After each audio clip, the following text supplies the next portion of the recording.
c'est lui qui vient avec le sourd. Alléluia. Gloire à Dieu. Gloire à Jésus. Tu n'as pas eu le temps de faire le souper, mais lui, il a déjà préparé le souper. Donc il suffit seulement que tu ouvres la porte de ton cœur et il vient avec le souper et tu manges avec lui et lui avec toi. Alléluia. Gloire à Jésus. Bon, frère, je peux parler de toute la Bible, toute la journée, je ne vais pas me fatiguer. Dieu est omniprésent. Dieu est omniprésent. Dieu est omniscient. Alléluia. L'omniscience signifie que Dieu connaît toutes les choses avant qu'elles n'arrivent. Amen. Pour Dieu, il n'y a pas le passé, il n'y a pas le présent, il n'y a pas le futur. Alléluia. Dis à celui qui a ton côté, Dieu n'a pas de passé, il n'a pas de futur. Tout ce qu'il fait s'appelle présent. Alléluia. Voilà pourquoi il a dit à Moïse, je suis. Il n'a pas dit à Moïse, j'étais. Non, je suis. Ah mais Dieu, 400 ans sont déjà passés. Oui, pour moi, rien n'est pas passé. 1000 ans aux yeux de Dieu, c'est comme le jour d'hier. Alléluia. Et un jour comme 1000 ans, pour nous dire que pour Dieu, il n'y a pas de temps. Beaucoup de chrétiens, parfois, ils prient. Ah, mais Seigneur, voilà que 10 ans que j'attends, je ne suis pas encore marié. Dieu dit, tu es en train de parler de quoi? 10 ans? 10 ans, c'est quoi? C'est quel temps que tu dois parler? Alléluia. Parce que Dieu n'est pas dans le temps des hommes. Alléluia. Alléluia. Quand il a appelé Abraham, la Bible nous dit dans Genèse chapitre 17, vous savez ce que Dieu fait? Dieu arrive lorsque Abraham a 99 ans. Mais 25 ans se sont passés. C'est comme si Dieu ne savait pas que le temps était passé. Amen. Mais lorsqu'il se présente à Dieu, vous voulez voir, Genèse chapitre 5. Ah, frère, moi ce passage me fait souvent rire lorsque je lis. Lorsque Abraham fut âgé de 99 ans, ah, mais Seigneur, quand tu m'as appelé, tu m'as dit que je vais avoir beaucoup d'enfants. Tu m'as dit que je vais avoir beaucoup de descendants. Dans Genèse chapitre 12, Dieu dit, appelle Abraham, dit que voilà, tu seras une multitude de nations.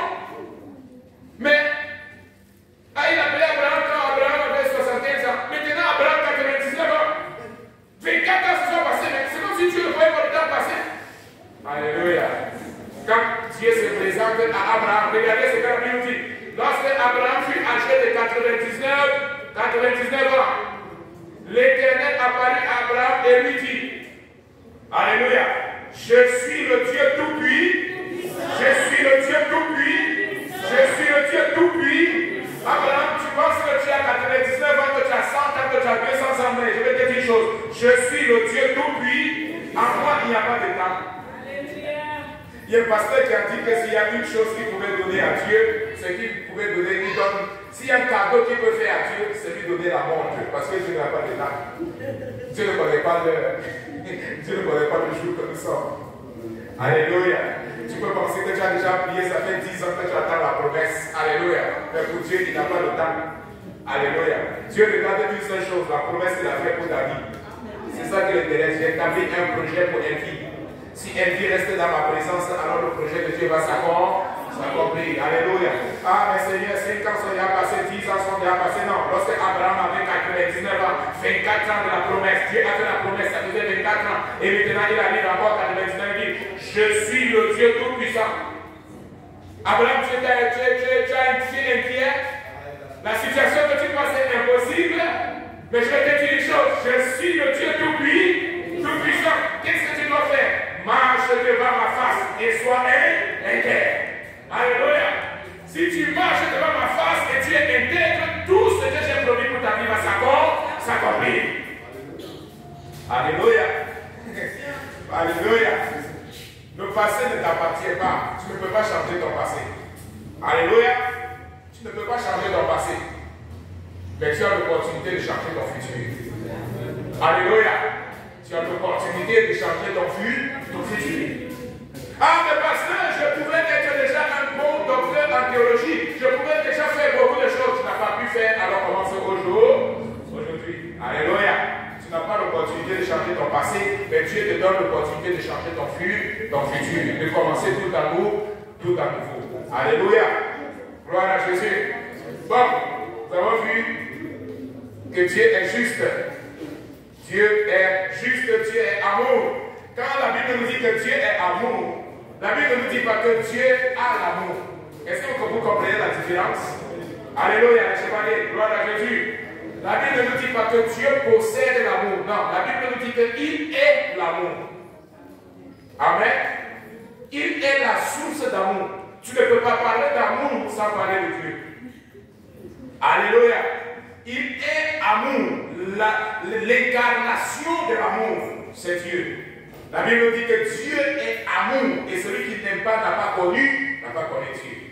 Car Dieu a tant aimé le monde qu'il a donné son Fils unique, afin que quiconque croit en lui ne périsse point, mais ait la vie et la vie éternelle. Dieu a aimé et il a manifesté son amour. Alléluia.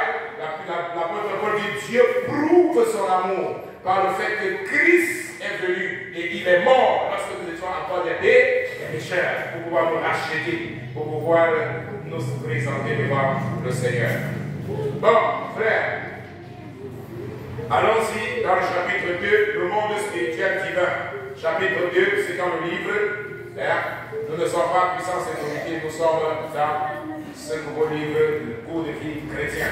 Chapitre 2, page 16. Amen. Ceux qui ont le livre, ouvrez. Ceux qui n'ont pas, ouvrez la Bible dans Éphésiens, le chapitre 6, le verset 12. C'est notre passage. Je vais demander au frère Voltaire, est-ce qu'il y a encore des livres disponibles? Oui. Quels sont ceux qui n'ont pas encore de livre? Frère, achetez ceux qui lisent le français. C'est en français, d'accord? Achetez votre livre, ayez votre livre. Amen. C'est bon d'avoir des livres. La jeunesse, soulevez vos livres. Jeunesse. Oh, la jeunesse. Non, chacun doit avoir son livre. Son livre de qui? Un livre. Não tem 12 juntos. Você não mora junto, logo você não tem 12 juntos. C'est un livre de qui? Laës? Laës, c'est un livre? Non, il n'y a pas de compartilhar para pagar.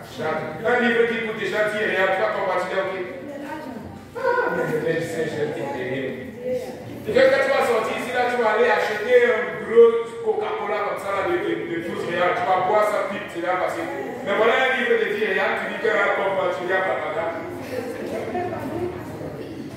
Bon. Qui va lire pour nous Éphésiens chapitre 6, verset 12? Éphésiens chapitre 6, verset 12. Quelqu'un pour lire pour nous? Bon. On lit tous ensemble. 1, 2, 3. Car nous n'avons pas. Bon, vous êtes à la page. Éphésiens chapitre 6, verset 12. Celui qui n'a pas le livre. Celui qui a le livre, c'est écrit là, au début. Amen. Gloire à Dieu. Allons-y, 1, 2, 3.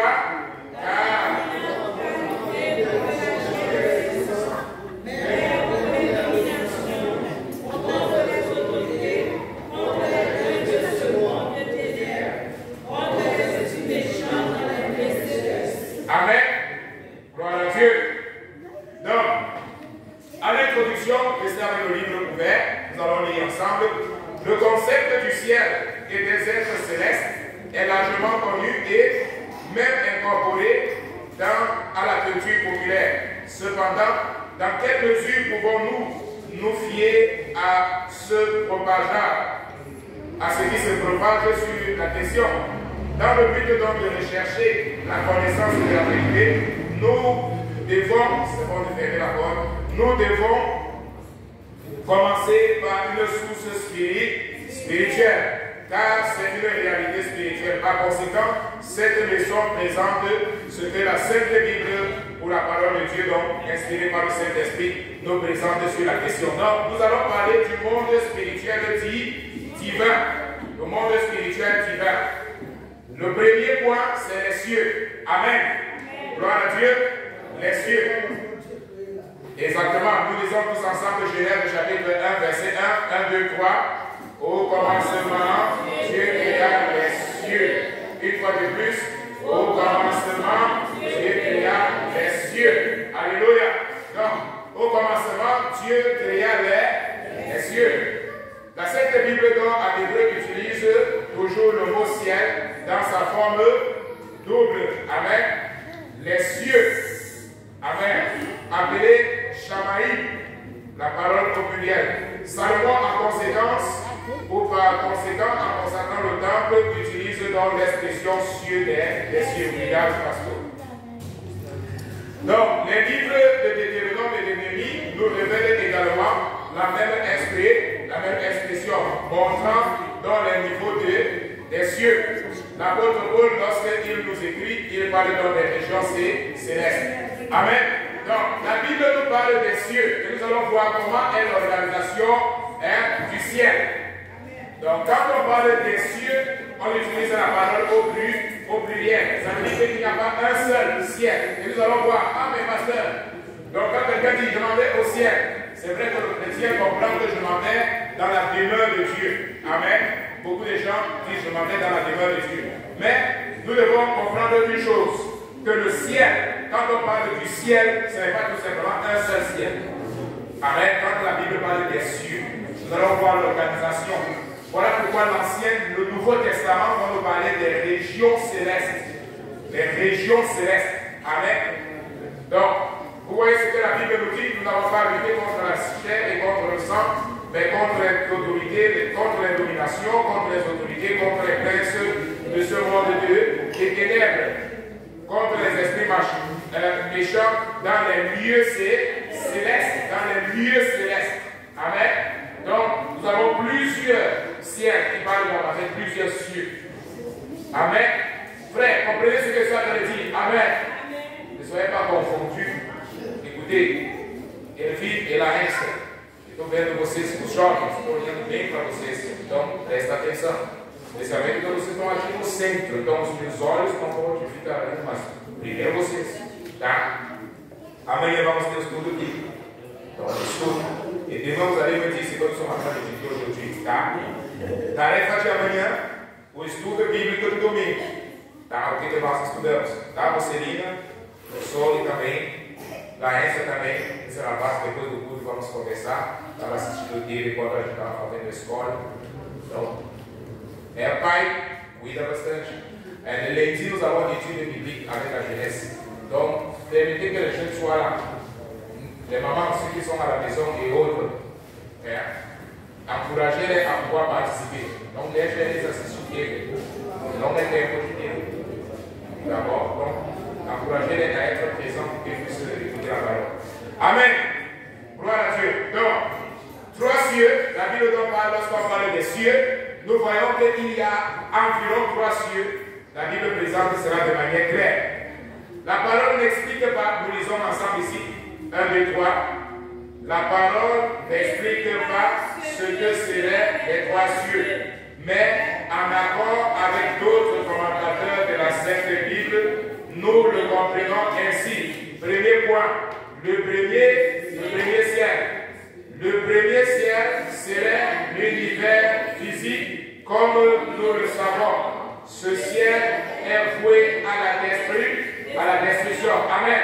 Donc, le premier ciel, c'est l'univers physique. Amen. Ce que nous pouvons voir. Lorsque vous regardez même à partir d'ici, ceux qui sont en train de regarder dehors là, vous voyez le ciel. Amen. Cette partie physique que tes yeux peuvent voir. Ça, c'est la première partie. Amen. L'univers physique.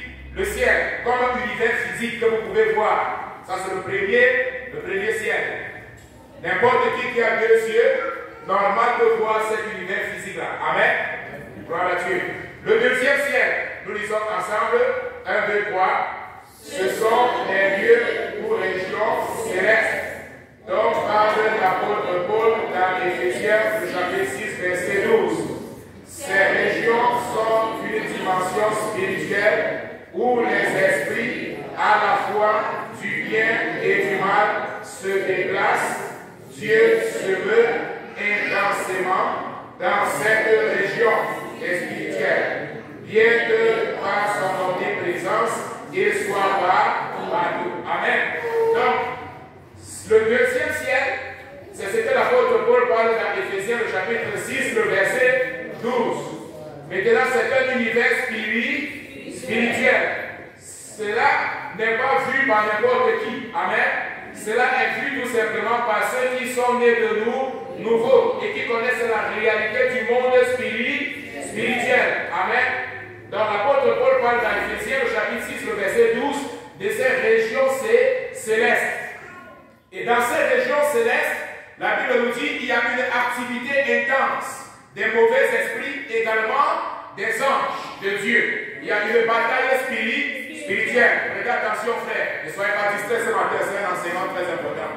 Dans le livre de Daniel, la Bible nous dit que Daniel, lorsqu'il était en train de prier pour demander l'intervention de Dieu sur le peuple d'Israël, la Bible va nous dire que Daniel a initié un jeûne de 21 jours.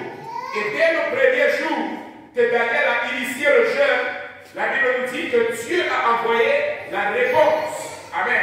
Mais la réponse de Daniel a été interceptée par les princes, la Bible va nous parler de cela, les princes des esprits du malin. Amen. Il y a eu donc une intense bataille spirituelle dans le monde spirituel, dans cette région-là. Donc nous voyons l'Esprit de Dieu en train d'agir, ou alors l'ange de Dieu en train d'agir, mais nous voyons aussi les esprits du malin qui sont en train d'agir. Amen. C'était au-delà de la région physique. Voilà pourquoi Daniel ne comprenait pas ce qui est en train de passer. C'est lorsque l'ange de Dieu arrive et lui donne la révélation. Alléluia. Mais Daniel a insisté dans la bataille spirituelle pendant 21 jours. Il ne savait même pas ce qui se passait dans les régions célestes. Amen. Alléluia. Donc il y a des batailles spirituelles, frères, qui sont en train d'être déroulées dans le monde spirituel. Et que parfois tu ne comprends pas ce qui est en train de passer. Le psalmiste va nous dire, l'ange de l'Éternel campe autour de ceux qui le craignent et il les arrache au danger. Alléluia. Gloire à Jésus. Donc, les anges de Dieu sont toujours là, ils sont présents, ils campent tout autour de nous pour nous arracher au danger. Amen. Et l'un des plus grands exemples que nous connaissons, frère, c'est spécialement au sujet des enfants qui n'ont pas la capacité de se défendre. J'ai déjà vu des enfants en train de jouer avec des serpents. Amen. Le serpent, naturellement, est ennemi de l'homme. Mais à ce moment, vous allez vous poser la question, mais comment est-ce que le serpent ne parvient pas à mordre cet enfant? Amen. Tu te poses la question, mais cet enfant est gardé et est protégé par la main de Dieu. Alléluia. Et vous allez voir, très souvent, beaucoup sont délivrés des accidents. Et ils ne comprennent pas, mais il y a une activité intense dans le monde spirituel. La réalité du monde spirituel. Amen. Donc, le deuxième ciel, c'est l'endroit où il y a une activité intense. Dieu agit dans le monde spirituel au travers de ses anges. Et il y a les esprits du malin qui agissent également dans le monde spirituel contre ta vie. Frère, je vous dis toujours que la plupart des problèmes spirituels, des problèmes physiques que les gens ont aujourd'hui dans leur maison est dû aux problèmes spirituels. Tu vas voir qu'il y a des choses dans ta vie que lorsque tu vas résoudre dans le monde spirituel, tu vas voir la manifestation dans le monde physique. Alléluia. Daniel n'a pas reçu la réponse de Dieu tant que l'ange n'avait pas vaincu dans le monde spirituel. Vous comprenez ce que ça veut dire? La réponse est seulement arrivée lorsque l'ange de Dieu a eu la victoire sur les esprits du malin. Alors la réponse est venue dans le monde physique. Est-ce que vous comprenez ce que ça veut dire, frère? Amen. Donc il y a des réponses qui ne sont pas encore arrivées parce qu'il y a une bataille dans le monde spirituel. Et tu vas continuer de prier pour que la bataille soit remportée dans le monde spirituel. Alors tu vas voir la manifestation dans le monde physique. Amen. Gloire à Dieu. Donc, parfois tu vois qu'il y a un enfant qui est rebelle. Je m'adresse aux parents parfois. Tu vois un enfant qui est rebelle. Et toute ta situation, c'est seulement de pouvoir venir la lui chasser avec le bâton. Ah, ne fais pas ceci. Je t'ai demandé de faire ceci. Alors tu restes dans la chair. Amen. Tu es limité dans le monde physique. Alors que le problème est au-delà du monde physique. Il faut d'abord entrer dans le monde spirituel, avoir la victoire. Alors tu vas voir la manifestation dans le monde physique.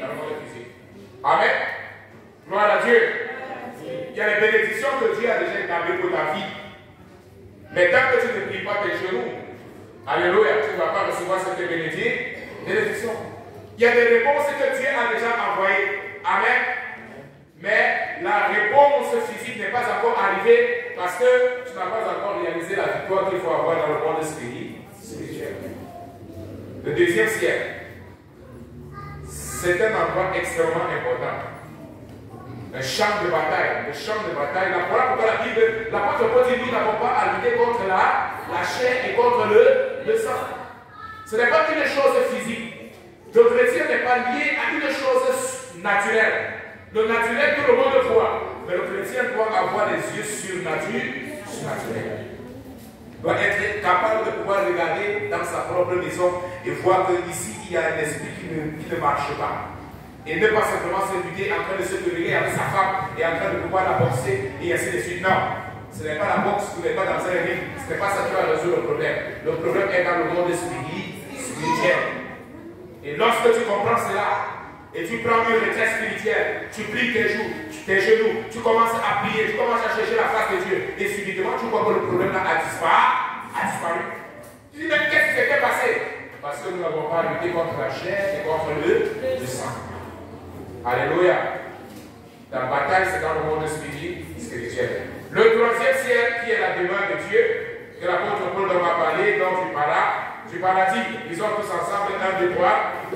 Paul appelle cet endroit, est-ce que vous avez de mémoire? Page 17, 1, 3, troisième ciel, la demeure de Dieu. 1, 2, 3.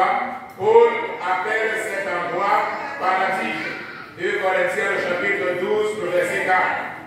Dieu est omniprésent, comme nous l'avons déjà vu. Il ne peut être confiné dans un lieu. Mais pourquoi Dieu habiterait-il véritablement avec l'homme sur la terre? Voici, les cieux et les cieux des cieux ne peuvent te contenir. Combien moins cette maison que j'ai bâtie. 2 Chroniques, chapitre 6, verset 18, nous continuons. Cependant, la Sainte Bible dit qu'il y a un endroit où la présence de Dieu se manifeste visiblement et où il y a son trône. Car ainsi parle le Très-Haut, dont la demeure est éternelle et dont le nom est saint. J'habite dans les lieux élevés et dans la sainteté. Mais je suis avec l'homme contrit et humilié, afin de ranimer les esprits humiliés, afin de ranimer les cœurs contrits. Ésaïe, le chapitre 57, le verset 15. Nous continuons. Et même, Jean a eu l'occasion de voir le trône de Dieu. Apocalypse, le chapitre 4, verset 2. C'est peut-être le lieu que Paul appelle le troisième ciel ou paradis et que Moïse, Élie et Salomon appellent cieux et cieux. Nous comprenons que c'est au troisième ciel que Jésus se révèle quand il dit: et lorsque je m'en serai allé et que je vous aurai préparé une place, je reviendrai et je vous prendrai avec moi, afin que là où je suis, vous y soyez aussi. Jean 14, verset 3. Pour faciliter notre compréhension, nous avons commencé à appeler le troisième ciel simplement ciel, tout au long de la leçon, car c'est la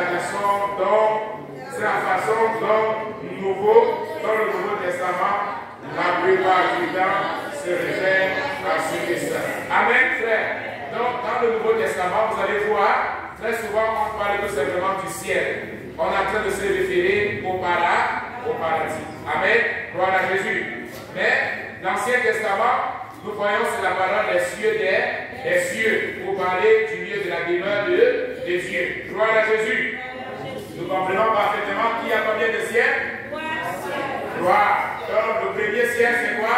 C'est le monde physique. Le deuxième ciel, c'est quoi? Le monde spirituel.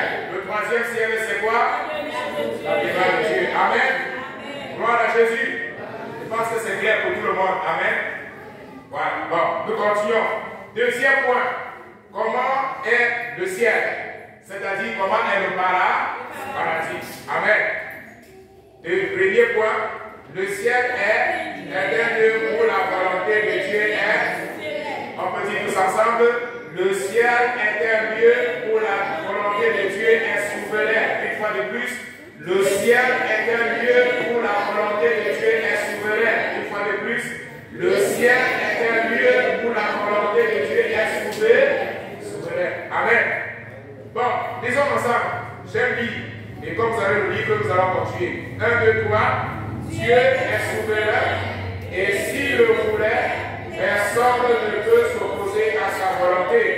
Cependant, la Sainte Bible révèle que dans le monde physique, comme dans les deux premiers cieux, il y a des êtres qui se rebellent contre la volonté de Dieu et que Dieu ne les détruit pas et ne les force pas à agir selon la volonté divine.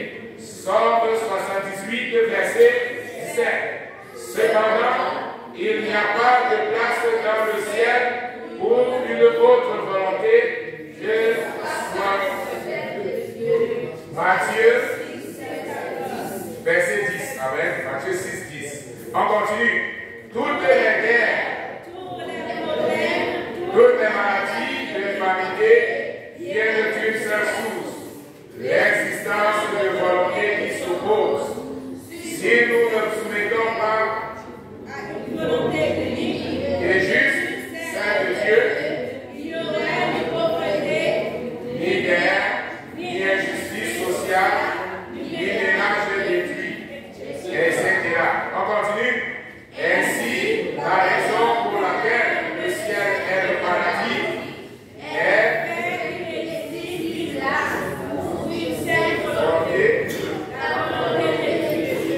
c'est pourquoi Jésus a dit, si quelqu'un veut venir, qu'il renonce à lui-même, qu'il se charge de sa croix et qu'il me suive.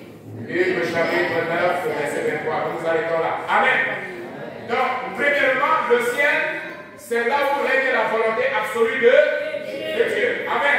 Il n'y a personne qui va aller au ciel et il va arriver au ciel et il va dire que je veux que ma volonté se réalise. Amen.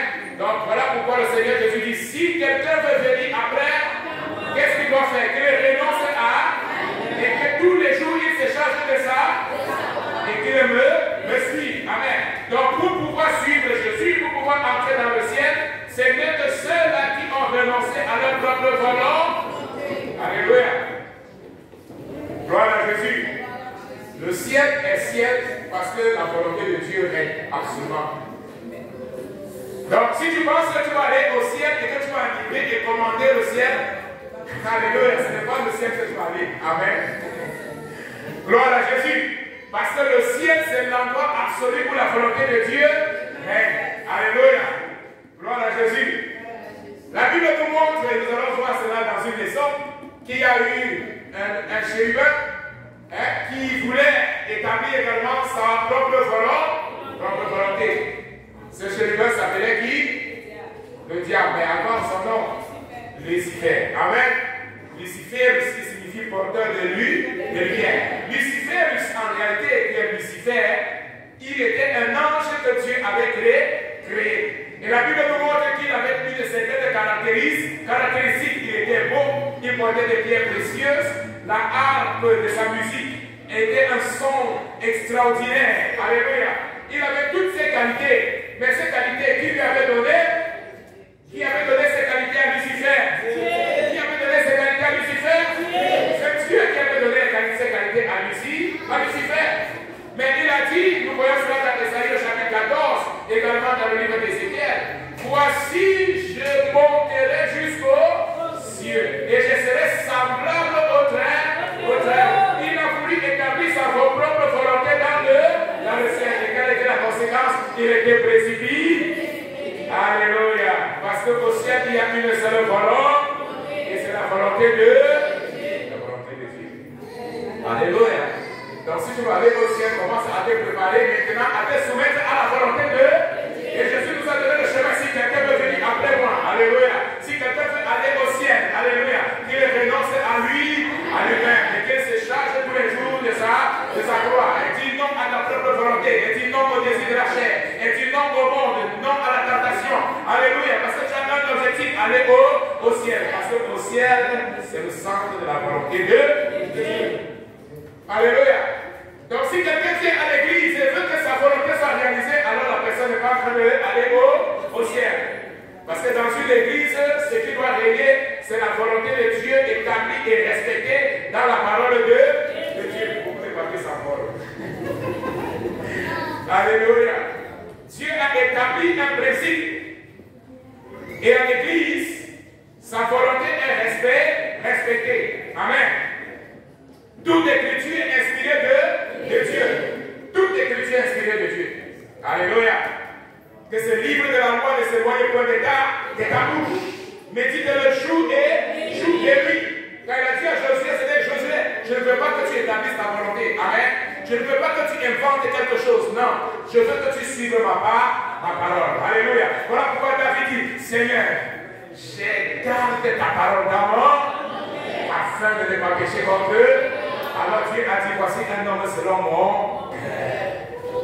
Alléluia. Tu veux être une femme selon le cœur de Dieu. Combien un union féminine, tu veux être une femme selon le cœur de Dieu. Alors prends la parole et garde-la dans le. Alléluia. Gloire à Jésus. Le remède, Dieu nous a donné. Le centre de la volonté de Dieu est manifesté dans sa parole. Beaucoup de gens disent, mais Seigneur, comment je veux savoir ta volonté, je veux savoir ta volonté. Médite toujours et puis dans la parole de Dieu et tu vas découvrir la révélation de la volonté de Dieu pour ta vie.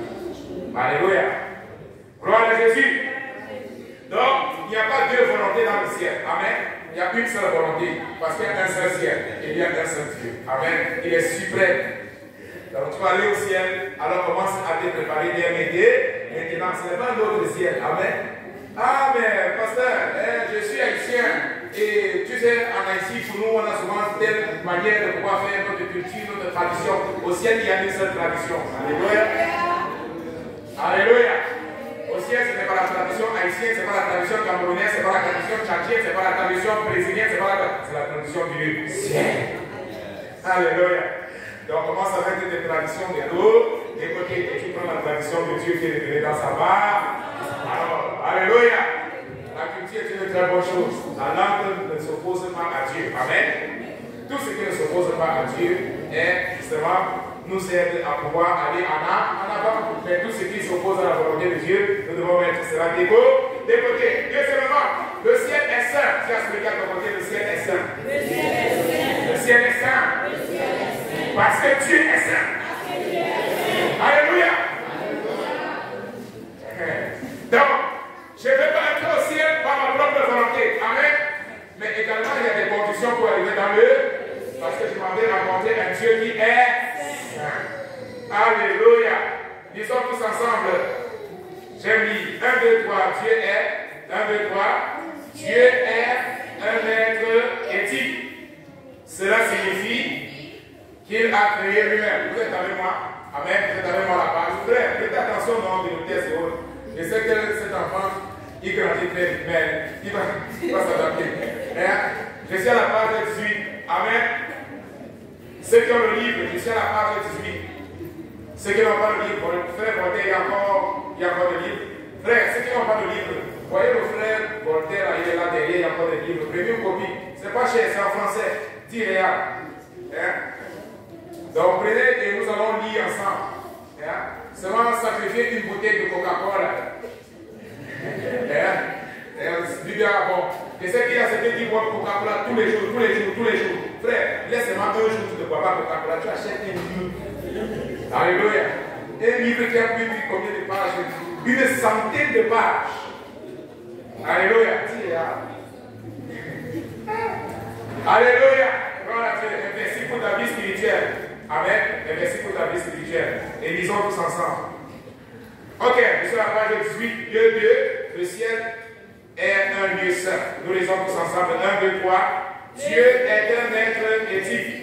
Cela signifie qu'il a créé lui-même la notion du bien et du mal. Genèse 3, 22. Par conséquent, dire que le ciel est saint voudrait dire que tout ce que Dieu qualifie de mauvais n'existe pas dans le ciel. Par contre, tout ce qui existe au ciel est bon. Jacques 1, verset 17. C'est pourquoi, sans sanctification, personne ne peut entrer dans le ciel. Il ne suffit pas aux candidats qui aimeraient vivre avec Dieu d'aimer le bien. Il est nécessaire qu'ils haïssent le mal. Amos 5, verset 15. Le ciel est si saint que Paul a dit que les paroles qu'il y a entendues ne peuvent pas être exprimées aux hommes. Il ne lui était pas permis de parler d'elle, car elle était arétos. Ce mot grec signifie quelque chose de si saint qu'il ne peut pas être prononcé. Il est traduit en français comme ineffable ou inesprit, inexprimable. Alléluia. L'apôtre Paul, quand il a eu cette révélation, il nous dit qu'il a vu le ciel et ce qu'il a vu dans le ciel était si saint, était si pur qu'il ne trouvait pas de paroles dans le langage humain pour pouvoir exprimer. Frère, pourquoi est-ce que nous insistons sur la sanctification? Pourquoi est-ce que cette église prêche beaucoup sur la sanctification? La Bible dit cela et de manière claire. Sans la sanctification, personne ne verra le Seigneur. Or, nous tous, nous voulons voir le Seigneur. Or, nous tous, nous voulons entrer dans le ciel. Et nous savons qu'un principe fondamental, c'est ce que nous sommes en train de dire, Dieu est saint. En Dieu, il n'y a point de ténèbres. En Dieu, il n'y a point d'obscurité. Il est parfait, il est lumière, il est clair. Alléluia. La Bible nous montre l'expérience, par exemple, d'Ésaïe, le chapitre 6. La Bible nous dit, en commençant le livre, vous allez voir, l'année de la mort du roi Osias, j'ai vu le Seigneur qui était assis dans son temple. Les bandes de sa robe remplissaient le temple. Et les anges, il y avait des chérubins qui étaient tout autour de lui. Ils avaient 6 ailes. 2, ils se couvraient le visage, et 2, ils se couvraient les pieds. Il y avait 2 ailes, ils s'envolaient. Et ils chantaient, ils criaient, Saint, Saint, Saint est l'Éternel des armées. Les cieux et la terre sont remplis de sa gloire. Et maintenant, Ésaïe, dans cette expérience, il dit, malheur à moi, parce que je suis un homme pécheur. Et je vis au milieu d'un peuple dont les lèvres sont impues. Et voici que les cieux ont vu le roi de gloire. Alléluia. Ésaïe était un prophète. Quand vous lisez Ésaïe, le chapitre 1, le chapitre 2, le chapitre 3, le chapitre 4, le chapitre 5, vous allez voir, Ésaïe dit, malheur à vous, Jérusalem. Malheur à vous, les pécheurs. Malheur à vous, vous faites ceci, vous faites cela. Malheur à vous, malheur à vous, malheur à vous. Mais lorsqu'il arrive dans Ésaïe, le chapitre 6, il a la rencontre personnelle avec le Seigneur. Il a la rencontre personnelle avec Dieu. Il regarde la sainteté de Dieu. Au lieu de dire malheur à vous, il dit malheur à moi. Parce que je suis un homme misérable. Alléluia. Lorsque nous rencontrons véritablement le Seigneur, nous voyons la sainteté de Dieu. Au lieu de dire malheur à l'autre, malheur à celle-là, on dit malheur à moi. C'est la révélation de la sainteté de Dieu. Ceux qui ne connaissent pas Dieu vont montrer, ah, il est pécheur, il a fait ceci, il a fait cela. Mais ceux qui connaissent Dieu, ils savent qu'ils sont misérables et qu'ils ont besoin de la grâce de Dieu. Ce n'est pas la grâce que nous sommes sauvés, par le moyen de la foi. Et cela ne vient pas de nous, mais c'est un don de Dieu.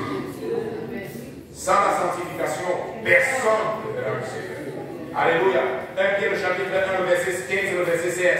Comme celui qui vous a appelé est saint, vous aussi vous soyez saints. Ah, ce n'est pas une affaire du pasteur Silas, ce n'est pas une affaire du ministère de restauration. On peut retirer la plaque de cette église, ça ne sert à rien. Sans la sanctification, personne ne verra le Seigneur. Comme celui qui t'a appelé, ce n'est pas le pasteur Silas qui t'a appelé, ce n'est pas le pasteur John Kelly qui t'a appelé, ce n'est pas le ministère de restauration qui t'a appelé. Au ciel, on ne va pas avoir une plaque ministère de restauration. Non. Alléluia.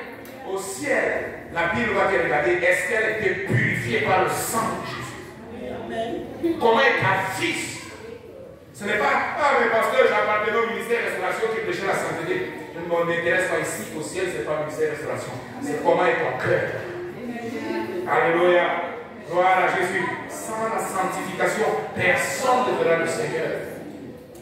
Et vous savez, dans 1 Thessaloniciens, au chapitre 4, le verset 7, quel est notre appel? Alléluia. Vous savez comment est-ce que nous, la Bible nous dit, frère, je vous ai déjà parlé plusieurs fois, Apocalypse chapitre 3, le verset 21. Qui peut lire pour nous Apocalypse 3, 21? Lisez. Vous savez quelle est la place du chrétien dans le ciel? Apocalypse 3, 21. Pourquoi est-ce que nous insistons sur là? 3, 21. Quelqu'un lit à votre voix. Oui. J'ai vu et donné du nom, afin que tu te repentis. Et elle ne peut pas se repentir de son iniquité. Non, Apocalypse 3, 21. Celui qui vaincra, je le ferai asseoir avec moi sur mon trône. Quoi? Celui qui vaincra, qu'est-ce qui va se passer? Il va s'asseoir où? Il va s'asseoir où? L'église va s'asseoir où? Frère, tu vois là où va être ta place dans le ciel? Vous voyez la place de l'église dans le ciel? Celui qui vaincra, je le ferai asseoir avec moi où? Il va s'asseoir où? Le chrétien va s'asseoir où? Sur le trône de Dieu. Et tu vas t'asseoir sur le trône de Dieu pour faire quoi? Pour juger les nations et les anges qui ont été péchus. Comment est-ce que toi qui es pécheur, qui vis dans l'immoralité, tu vas t'asseoir sur le trône de Dieu? Est-ce que vous comprenez le projet de Dieu pour la vie chrétienne? Est-ce que tu vois là où tu vas t'asseoir?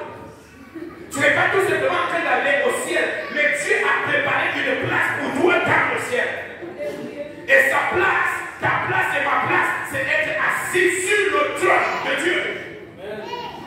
Et comment tu vas entrer dans le ciel et t'asseoir sur le trône de Dieu en vivant la vie que tu vis maintenant? Alléluia. Le ciel est saint. Dieu est saint. Je ne suis pas en train de prêcher, vous allez regarder, je ne suis pas en train de prêcher, ce n'est pas non par une dictature, mais je vous amène à comprendre profondément que quand on parle de la vie chrétienne, être chrétien, ce n'est pas être affilié à l'église. Être chrétien, ce n'est pas la dîme et l'offrande. Être chrétien, ce n'est pas tout simplement l'affaire de venir à l'église le dimanche. Mais être chrétien, c'est avoir une relation personnelle avec Dieu. C'est marcher dans la sanctification. Vous allez voir, on insiste, frère. Pourquoi est-ce que le pasteur insiste dessus? Frère, si je ne connaissais pas ta place, ce n'est pas le pasteur, c'est la dit. Tu as lu Apocalypse 3, 21. À celui qui vaincra, je le donnerai de s'asseoir avec moi sur mon trône. Alléluia. Ta place est sur le trône de Dieu. Ma place est sur le trône de Dieu. Donc lorsque je me lève le matin, lorsque je vis ici sur la terre, je dois savoir là où je suis en train d'aller. Beaucoup de gens partent dans un ciel imaginaire, fictif, qui ne savent pas, mais ce n'est pas au ciel qu'ils sont en train d'aller. Donc frère, accepte l'exhortation de ton pasteur, accepte l'exhortation de ton... Il ne veut pas ta mort, non. Il te corrige parce qu'il sait qu'il y a quelque chose de précieux. Que ces choses éphémères de ce monde qui passent rapidement, que toutes ces tentations, toute cette vanité que les gens t'offrent, tout cela va rester sur la terre. Même si on te donne tout l'or du monde, tout l'argent du monde, est-ce que tu ne connais pas des hommes riches qui meurent tous les jours? Alléluia. Combien que tu connais qui étaient millionnaires, mais je ne sais pas quoi, avec la parole échappe. Ils avaient tout l'argent, tous les biens, mais aujourd'hui ils sont morts, leur corps est déjà pourri, détruit. Physique, c'est resté sur la terre, les maisons sont là, les châteaux sont là, mais tout est là. Est-ce qu'ils sont partis avec quelque chose? Non. La seule chose que nous emportons, c'est ce que nous avons investi dans le ciel. Tout le reste va périr. Tout le reste va rester ici sur la terre. Dieu est saint. Alléluia. Dieu est saint. Gloire à Dieu. Le ciel est saint. Alléluia. Donc, lorsque, frère, nous insistons sur la sainteté, sur la sanctification, ce n'est pas la parole du pasteur. Ça n'a rien à y voir avec nous. Ça n'a rien à y voir avec le ministère d'Exploration. Ça n'a rien à y voir avec le pasteur Silas, le pasteur John. Ça n'a rien à y voir. C'est ce que Dieu, c'est une exigence de la parole. C'est ce que Dieu veut pour ta vie. Ce que Dieu veut. Qui a 1 Thessaloniciens 4, 5. Qui est pour nous? Je termine par là. 1 Thessaloniciens 4, 5. Et 7. Verset est mieux.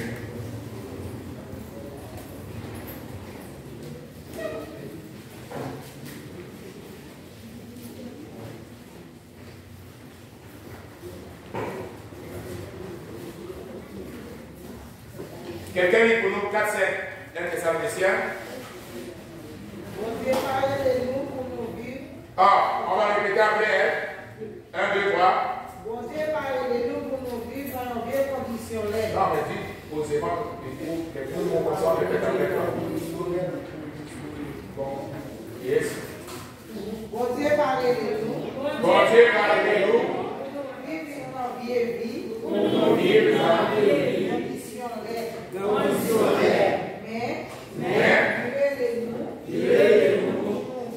Pour nous vivre. D'accord à volonté. La version en française dit que Dieu ne nous a pas appelés à l'impureté, mais à la sanctification. Frère, la Bible dit que Dieu t'a appelé.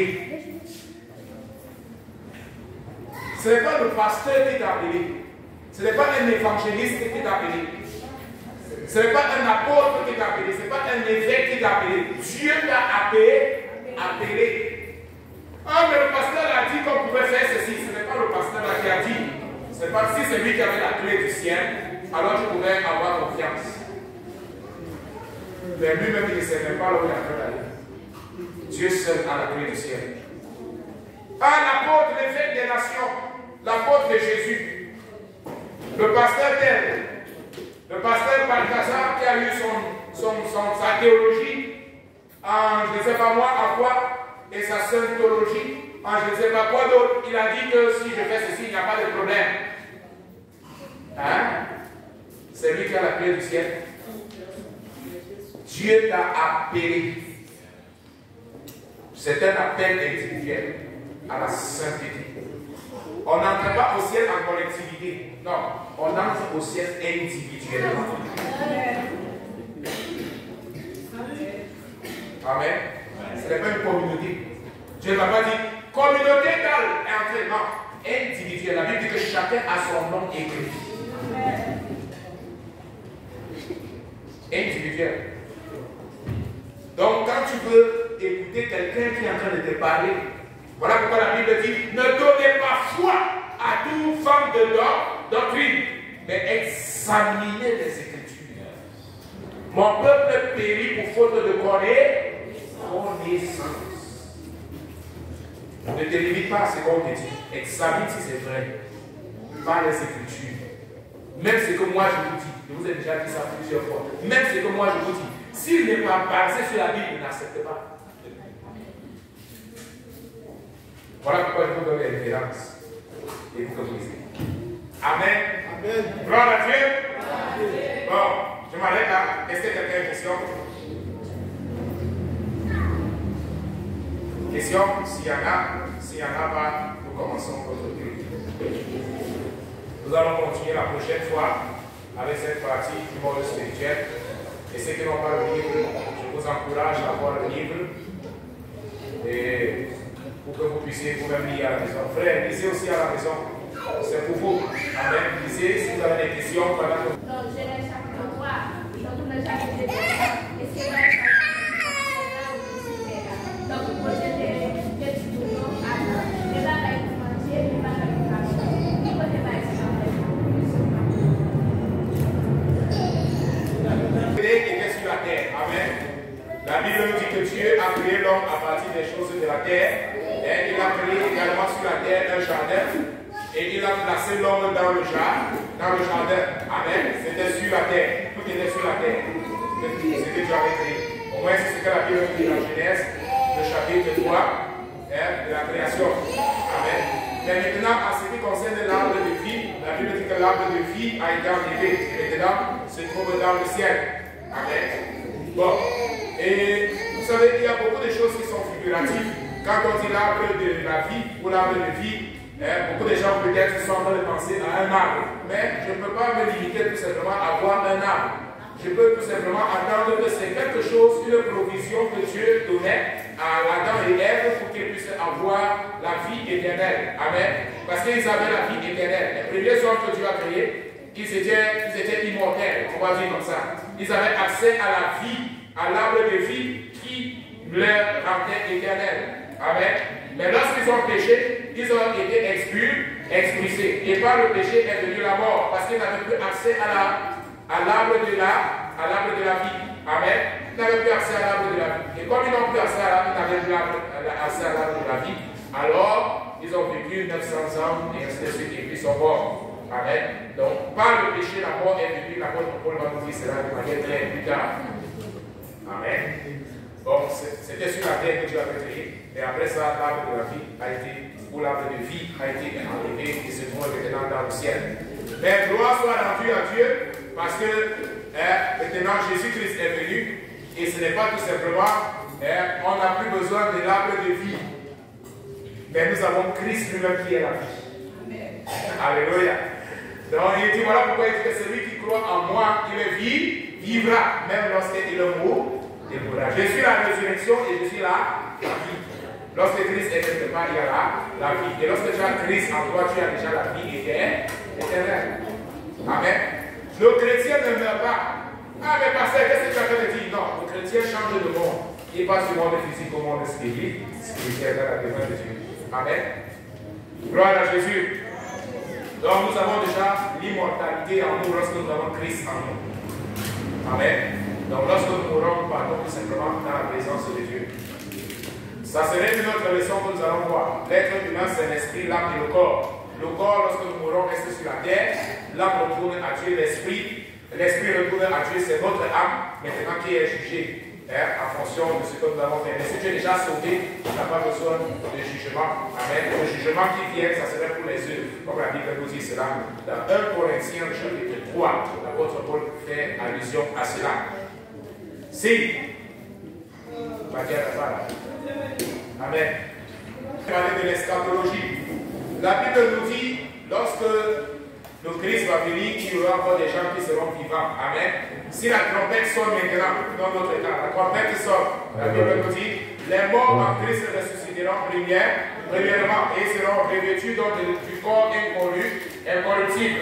Et nous, la Bible dit, nous serons transformés. Amen. Nous serons transformés, nous allons, ce corps, parce que nous sommes vivants, ce corps, amen, va quitter, va rester ici.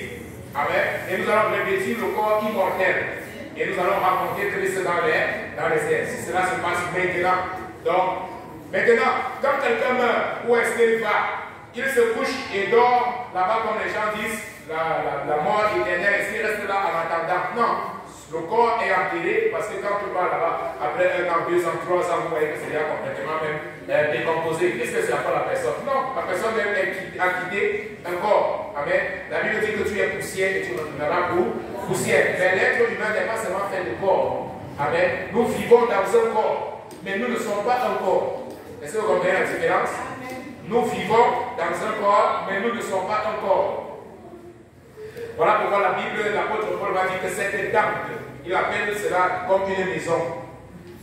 Je vous pose la question, tu vis dans la maison, est-ce que tu es la maison? Amen. Vous comprenez ce que ça veut dire? Bon, ça me semble compliqué, mais c'est facile de comprendre, non? Tu vis dans une maison, est-ce que tu es la maison?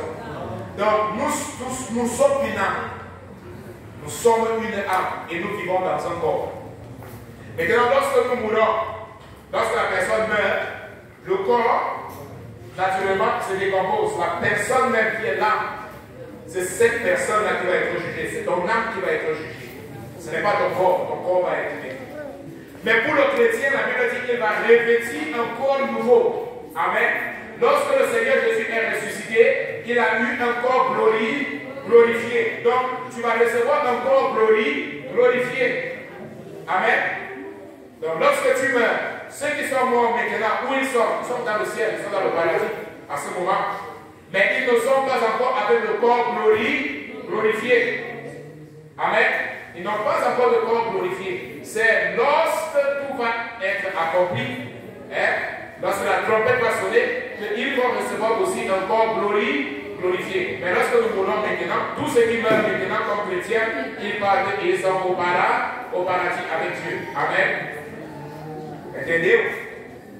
Donc, les morts en Christ ressusciteront premièrement, et ceux qui sont vivants également vont être transformés, vont recevoir un corps glorieux et vont se rencontrer avec Christ dans les airs. Donc la Bible nous dit en fait que qu'est-ce qui va se passer? Ça ne sera pas dans le ciel directement, c'est-à-dire au paradis, que nous allons rencontrer Christ. Non, la Bible nous allons le rencontrer dans dans les airs. Le banquet même, parce qu'après il y a encore le millénaire. Il y a beaucoup de choses que je ne peux pas aborder maintenant parce que c'est toute une étude qui est très longue. Amen. Au millénaire, la Bible nous dit qu'il y a la série de 1000 ans que Jésus va régner sur la terre. Amen. 1000 ans. La Bible va nous dire également que le diable va être attaché, va être lancé, et pendant 1000 ans, il sera dans le fossé. Et après 1000 ans, il va être ressorti et il va commencer à séduire les hommes. Et c'est là qu'on parle de la bataille, de la guerre de Armageddon. Après, dans cette bataille, où la Bible nous dit que Jésus va détruire, va éliminer tous ces esprits, alors viendra le jugement. Amen. Donc, il y a plusieurs étapes. C'est sur l'eschatologie. Je ne peux pas parler ça en 5 minutes. Mais sur ta question, si tu meurs maintenant, je ne vais pas prendre la matière, dans le du genre. Bon, si moi je meurs maintenant, où est-ce que je vais? Je vais dans la présence de Dieu, mais pas avec un corps glorifié. Ce n'est qu'à la fin que je vais recevoir le corps glorifié. Amen.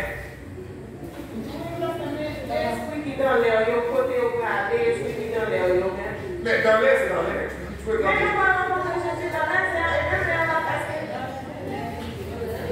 Quelle est la question qu'elle a posée? Je ne comprends pas. Tu veux que je te dise où se trouve l'air? Ah non, les esprits du malin vont être précipités et seront sur la terre. Amen. Ils vont être précipités parce que si nous allons rencontrer Christ dans l'air, c'est-à-dire dans le 2e ciel, dans la région spirituelle, alors ils seront précipités et ils seront ici sur la terre. Amen.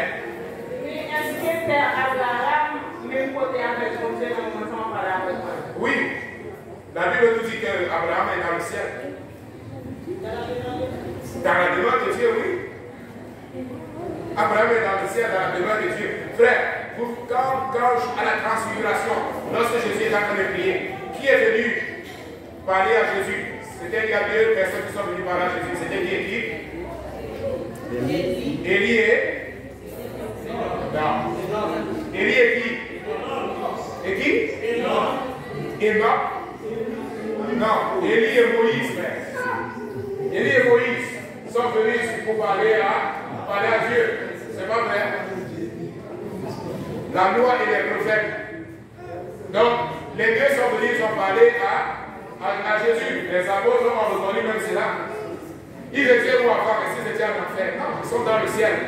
Tous ceux qui meurent maintenant sont dans le ciel. Mais ils n'ont pas encore le corps glorifié. Amen. Ils vont également avoir le corps glorifié. Ils sont sous quelle forme? Je ne connais pas. Je ne suis pas encore dans le ciel. Amen. Ne me posez pas une question que moi je ne peux pas vous dire.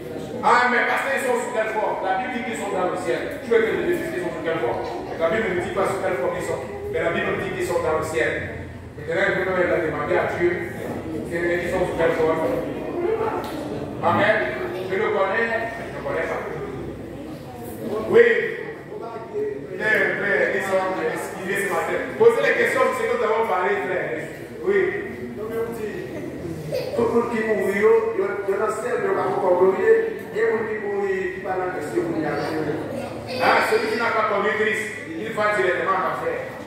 Il commence déjà à souffrir le tourment là-bas. Celui qui n'a pas connu Christ, qui est mort en étant impie. La Bible nous montre cela de manière claire dans le juste Lazare, le pauvre Lazare et l'homme riche. Les deux sont morts, l'homme est allé en enfer à 10. Et l'autre est allé au ciel dans le sein d'Abraham. La Bible nous dit cela. Amen. Donc, c'est ma lettre. Il va déjà commencer à souffrir maintenant, en attendant le jugement, où il va être jugé, il va être envoyé également encore en enfer.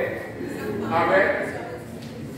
Donc, celui qui meurt sans Christ, il va directement en enfer. Celui qui meurt avec Christ, il va directement au ciel. Amen. Oui. Suite à la question. Bon, vous voyez que c'est une nouvelle temps.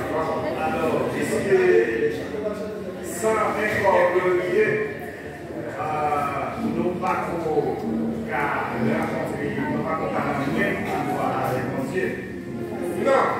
Est-ce que Élie et Moïse sont dans le même endroit avec mon Dieu?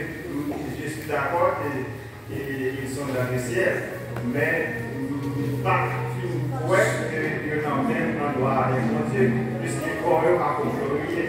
Non, frère, le corps glorieux, écoutez, le corps glorieux, ce n'est pas pour que nous soyons dans la présence de Dieu. Amen. La Bible nous dit que ceux qui sont morts, leur âme est devant le trône de Dieu.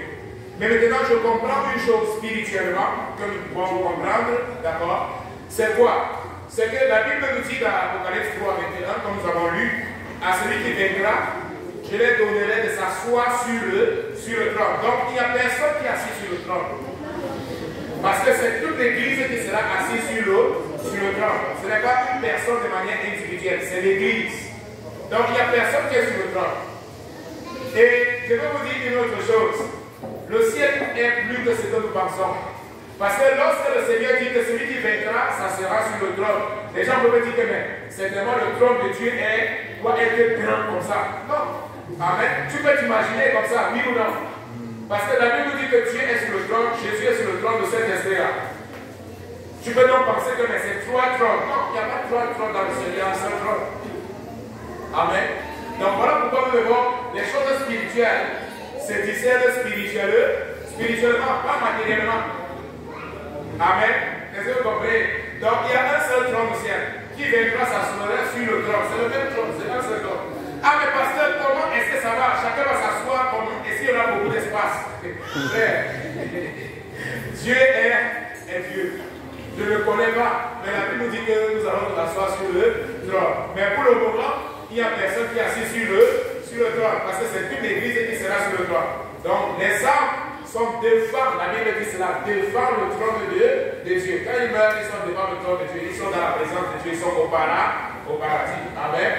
Donc c'est clair. La Bible nous montre cela de manière claire. Ce n'est pas que c'est après cela, parce que sinon on va entrer dans la théologie des catholiques qui nous disent qu'il y a le purgatoire. Or, il n'y a pas de purgatoire. Amen. La Bible nous dit dans Hébreux chapitre 9, verset, alors qu'il est réservé de vivre une seule fois. Après quoi? Après la mort vient le jugement. Il n'y a pas de purgatoire, il n'y a pas d'endroit de transition.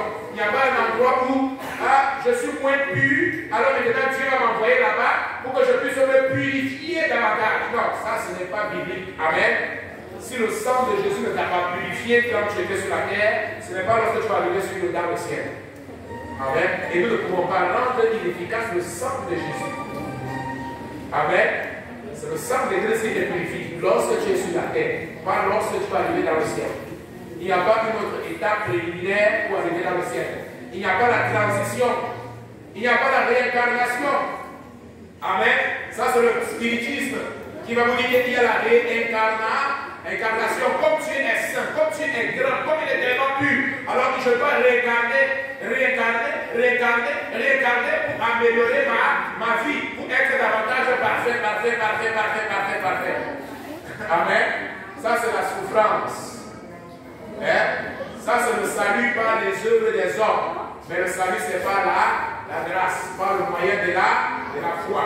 Ce n'est pas que tu as payé quelque chose, mais c'est Dieu qui a déjà tout payé. Alléluia. Alléluia. C'est ce que nous chantons. Mon Dieu a tout payé, il est le même. Mon Dieu a tout payé, il est le même. Je veux chanter pour mon Dieu a tout payé, il est le même.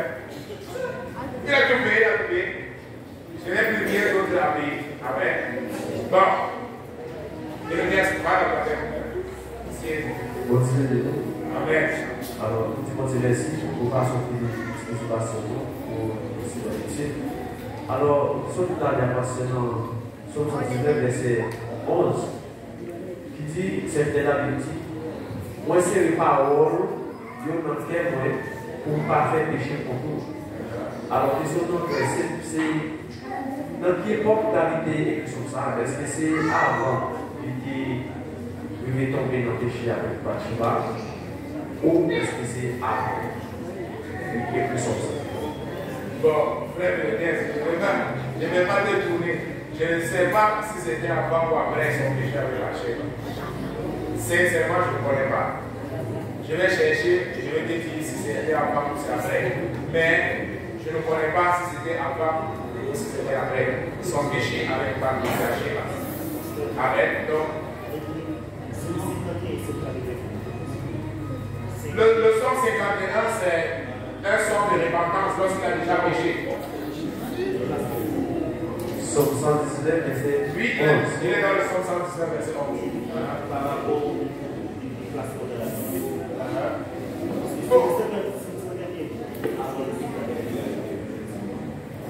Oui, ça peut être une interprétation. C'est vrai que les psaumes ne sont pas écrits de façon chronologique.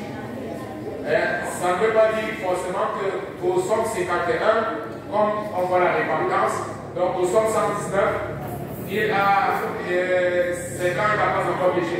Mais ça peut être une bonne interprétation aussi. L'observation du frère Papison.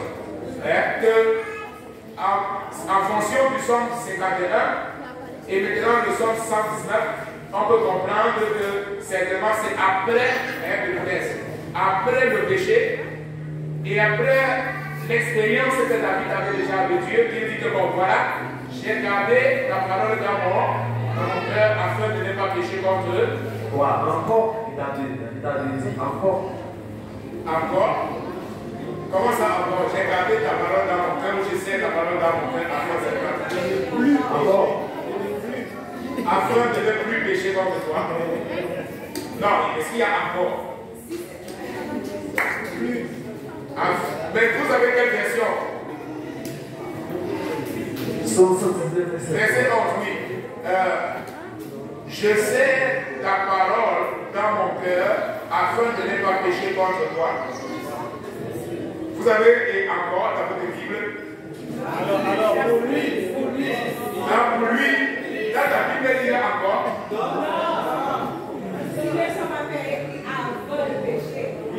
Non, le son, selon l'observation même du frère Papison, et je peux être d'accord, je peux m'incliner avec cette observation, qu'il a écrit ce passage certainement après avoir péché. Amen. Parce que le psaume 51 nous montre la confession de David. Amen. Et maintenant, 119, il dit, j'ai serré ta parole dans mon cœur afin de ne pas pécher contre eux. Donc on peut comprendre que David a maintenant grandi avec l'expérience de son péché. Il a compris que s'il gardait la parole de Dieu, il serrait la parole de Dieu dans son cœur, alors il n'allait pas pécher ou il n'allait plus pécher contre le Seigneur. Il n'allait plus pécher contre le Seigneur. Amen. Donc on peut comprendre comme ça. Frère, je peux comprendre de cette manière. Donc je comprends aussi que c'est une solution pour nous, pour que nous ne puissions pas tomber dans le péché. Amen. Nous devons garder la parole de Dieu dans notre cœur. Parce que lorsque tu as la parole de Dieu dans ton cœur, lorsque le péché arrive, la parole a dit oh, attention. Amen. Tu es éclairé. Amen. Bon frère, je vous remercie pour vos questions ce matin. Donc, nous allons passer directement la parole à l'union féminine. Donc, que le Seigneur puisse vous bénir la semaine prochaine ou dans l'autre semaine, si le Seigneur permet. Nous allons continuer ensemble cette étude. Donc, une fois de plus, nous allons nous dédier debout.